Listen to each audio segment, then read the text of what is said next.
Worship Service, June 25, 2023.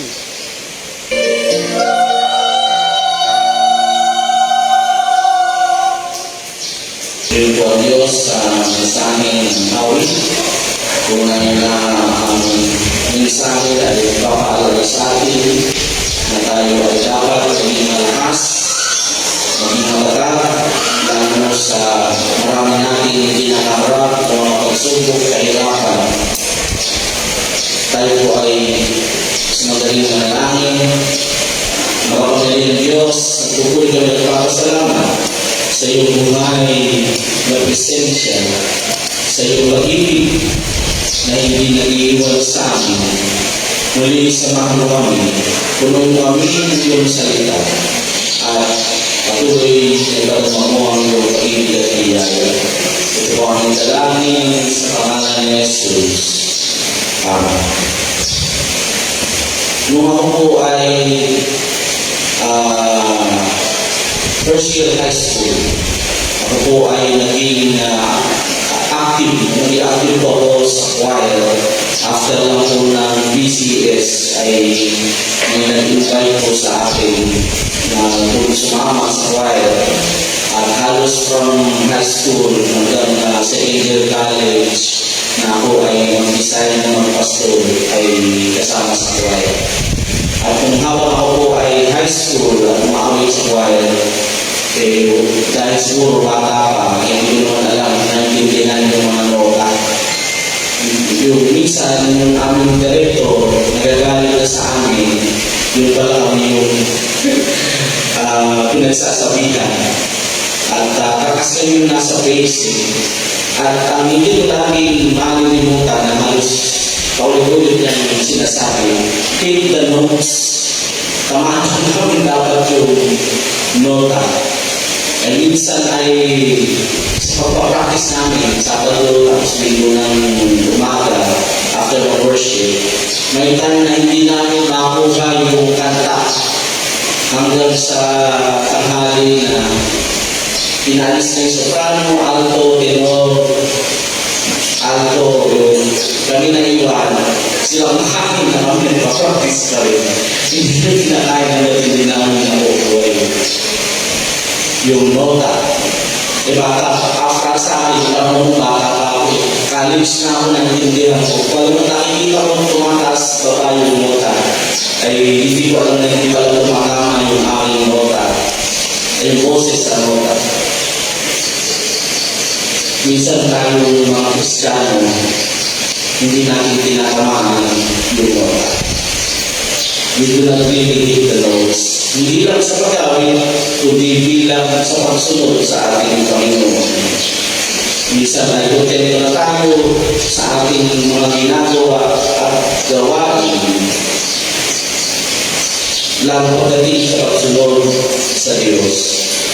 Ang hamon ng tekstong ito na ating binasa sa Ebanghelyo ay nagpapakita ng tunay na buhay ng buhay Kristiyano. Muli, sinabi natin na napag-usapan natin ang resurrection ng Panginoon, ang kanyang makapangyarihan. Pinag-usapan natin ang Holy Spirit. Pinag-usapan natin ang presence of God. Pinag-usapan natin na sagana, kapangyarihan at biyaya ng Diyos na binibigay sa atin. Ngayon ay nagbibigay naman ng diin sa totoong laban ng ating pananampalataya.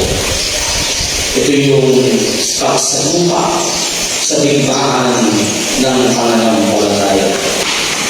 Sabi nga, maraming gustong sumunod sa Panginoon, pero handa nga bang tayo na sumunod sa lahat ng sinasabi ng Panginoon na tandang marap, hindi lang sa blessings, hindi lang sa mga magagandang bagay, kundi kahit sa mga masasakit at di magagandang pangyayari. May tatlong bagay na nasa natin bigyan pansin sa ating teksto. Una, sabi doon, huwag kang matakot. Mapapansin po natin tatlong beses binanggit ang katagang ito sa verse 86, sa verse 28, at sa verse 31. Laging emphasize sa Panginoon, huwag kang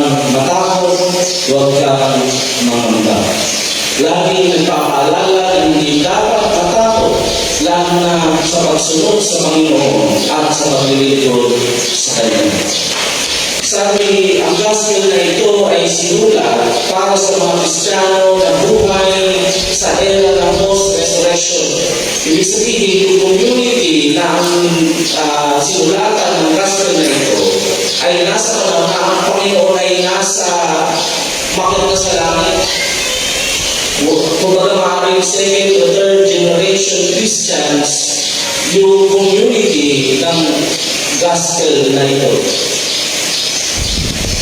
At yun yung panahon kung saan mga Kristiyano ay dumaraan sa mga matinding pagsubok, lalo na ng persecution.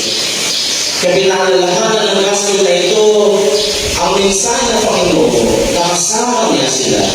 Kaya di dapat matakot kahit umarap sa paghihirap at kamatayan. Hindi dahil hindi sila masasaktan o hindi sila mamamatay, kundi kahit sila lumarap dito, ay di dapat ito katakutan pagkat ang Diyos ay laging kasama kahit hanggang kamatayan. Ano ba ang ating kinatatakutan bilang Kristiyano? Ano ba ang ating pinangalambahan sa paglilingkod sa Diyos, sa pagsunod sa Kanya? Tulad ng sinasabi natin, mapalad tayo, di pa tayo umabot sa pagdaan ng dugo sa panahon ng paghihirap. Yung pagiging Kristiyano natin, lalo sa ating bansa, malaya tayo express ang ating pananampalataya. Hindi tayo nabuhay sa panahon na kung saan inuhuli at pinapatay ang mga Kristiyano. Sa panahon na ito, meron kami ng mga bansa na pinapatay ang mga Kristiyano. Lalo yung mga bansa na kung saan ay meron mga sinasabing terorista. Hindi pa misigal ang ating persecution o pag-uusip. Bagamat may mga kwento sa atin noong unang panahon daw, pag ikaw ay protestante, pag ikaw nagkakandak ng evangelist ni Jose, kung meron pananampahan, meron nagbabato sa inyong bubong. Pero yun ay karamihan, ay kantsaw, o minsan ay diskriminasyon. Ibig sabihin, hindi pa tayo marating sa pisikal na persecution. Sabi nga, di tayo hanggang mabuhay sa Panginoon, kung hindi tayo hanggang mamatay para sa Kanya. At kung hindi tayo hanggang mamatay para sa Panginoon, hindi tayo hanggang mabuhay para sa Kanya. Anong sakripisyo kaya ang kung saan tayo tinatawag ng Panginoon para sumunod sa Kanya? Ano-ano kaya mga kailangan natin bitawan